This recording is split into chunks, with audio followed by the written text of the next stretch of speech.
Hello, Aries. I'm Poetic Heretic, and this is your December 2020 astrology forecast.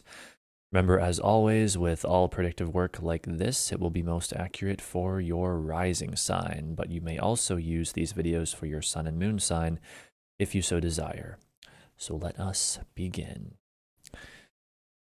The month of December dreams its way into existence with loving Venus forming a trine to nebulous Neptune on December 5th at 11:50 p.m. Eastern Time. A breakthrough that may be positive or negative occurs around this time involving how you relate to others as well as fantasy or confusion. This breakthrough takes place in the area of your partner's money, business, or issues of life and death, and or how you spend time alone or your enemies, and it ends up affecting your money or values, your major relationships, and or again, how you spend time alone or your enemies. Generally, Venus-Neptune trines are very enjoyable and pleasant experiences, but there is also the risk of getting caught up in the fantasy of Neptune to the point that one loses touch with reality.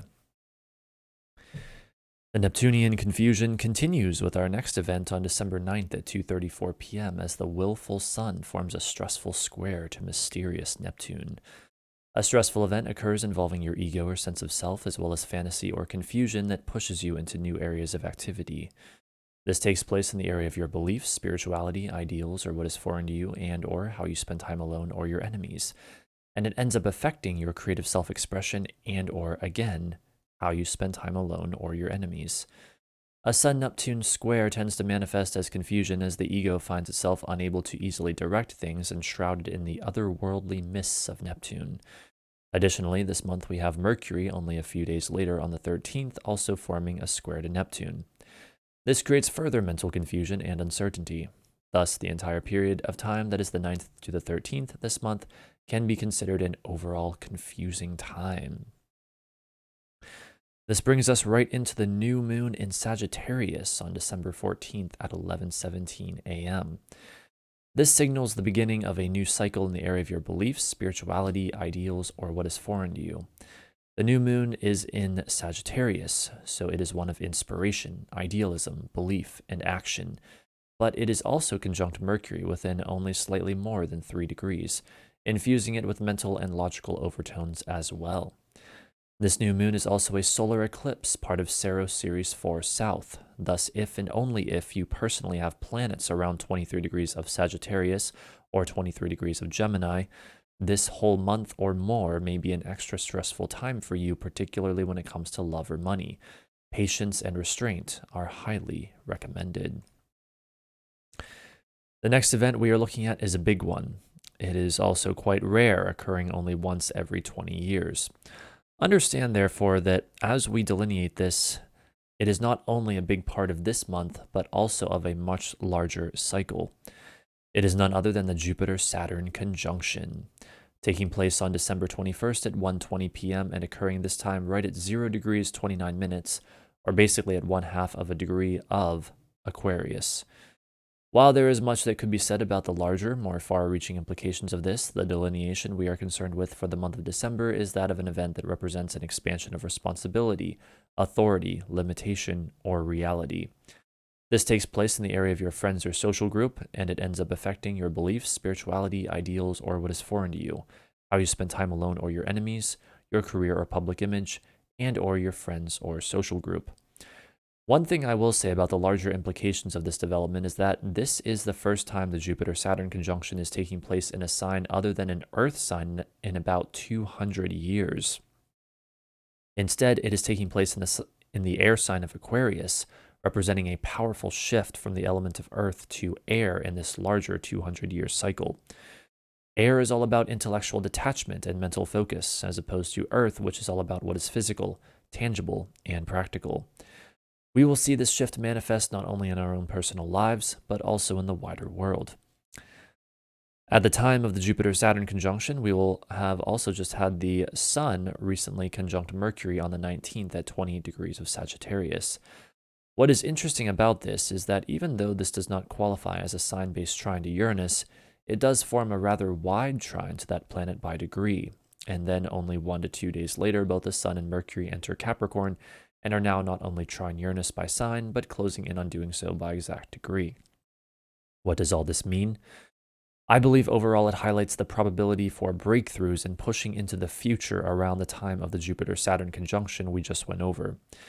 In addition to that conjunction occurring on the 21st and the Sun-Mercury conjunction occurring on the 19th, the exact trine from Mercury to Uranus occurs on the 25th, followed by the same trine from the Sun on the 27th.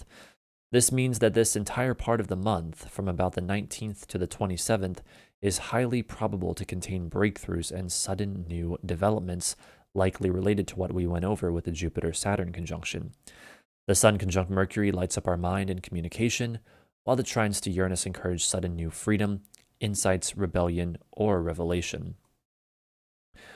Also occurring during this later part of the month is the Mars-Pluto square perfecting on December 23rd at 10:13 a.m. This is the third and final Mars-Pluto square for this Mars retrograde cycle we are now on our way out of, the previous two having taken place on August 13th and October 9th of this year. As I stated in previous forecast videos, these Mars squares are all connected, so it is in this month of December that we finish the Mars-Pluto story begun in August. As for the other Mars squares connected with this cycle, those to Jupiter and Saturn, they will not be over until January, though their effects may linger for some time afterwards. This means that as we go over this Mars-Pluto delineation, you can look back in your own life and know that whatever story began around August and perhaps had increased activity in October is now coming to a close here in December, leaving you forever transformed. The Mars-Pluto square manifests as a stressful event involving action, motivation, will, or desire, as well as deep emotional intensity or transformation that pushes you into new areas of activity. This takes place in the area of you personally and or your career or public image, and it has lasting effects in the area of you personally and or your partner's money, shared resources, business, transformation, or issues of life and death. Mars square Pluto is generally a very deep and difficult aspect, but also one that is highly transformative and cathartic. Issues of anger may be brought to the surface, power structures may be challenged, stress and intensity accompany this emotionally raw planetary standoff. The grand finale of December is the full moon in Cancer on December 29th at 10:28 p.m.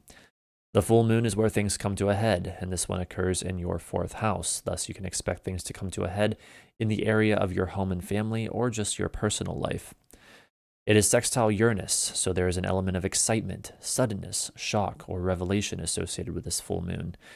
It is also opposite Mercury, so challenges, choices, or other events involving communication, mental activity, or travel may cause some level of stress around this time. A full moon in the sign of Cancer emphasizes the importance of establishing a safe structure within which something can grow. The month of December makes for a powerful conclusion to the wild and nearly unprecedented year that has been 2020. It begins in a very dreamlike way with powerful aspects to Neptune, moves into completely new, uncharted, futuristic territory as both Jupiter and Saturn leave Capricorn and enter Aquarius, where they conjoin for the first time in centuries. And it contains a great deal of stressful transformation with the third and final Mars square to Pluto. I strongly suspect that December will be the gateway to exciting new beginnings, but it is not without stress and confrontation, whether that be with another person, an event, or even within yourself. Improving times are coming, but we must first do the work to earn them. So there you have it, Aries. That is your December forecast. I hope you enjoyed. If you did, feel free to like and subscribe, and I will be back soon with more astrology related and other kinds of content. Thank you so much for watching. Have a wonderful month of December 2020.